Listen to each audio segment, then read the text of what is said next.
كل يوم تلتزم، تقوم بدري، تحاول تذاكر، تتمرن، تبعد عن المشتتات.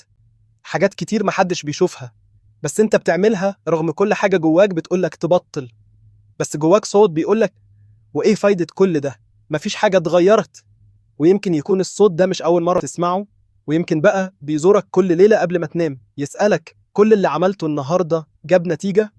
وتبدأ تحس إنك بتمثل، كأنك بتحاول تكون شخص جديد بس لسه شايف نفسك القديمة. بتتفرج على نفسك من بعيد وتقول أنا بعمل كده ليه؟ هو في فرق فعلا؟ النتيجة مش بتبان بسرعة، والمخ بيحب يشوف المكافأة حالا.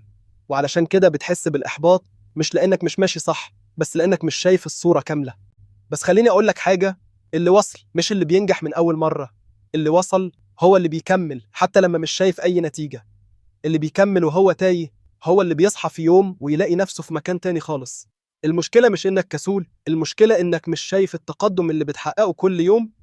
لأن التقدم ساعات بيبقى هادي، ما بيصرخش، بس بيكبر جواك في السكون. لو الفيديو ده حرك جواك حاجة، اشترك في القناة وخليك معانا. أنا السيد ستيك، ودي كانت الحلقة الخامسة من سلسلة نقطة البداية، وهنكمل سوا، وكل مرة هنتكلم حاجة جواك هتتغير.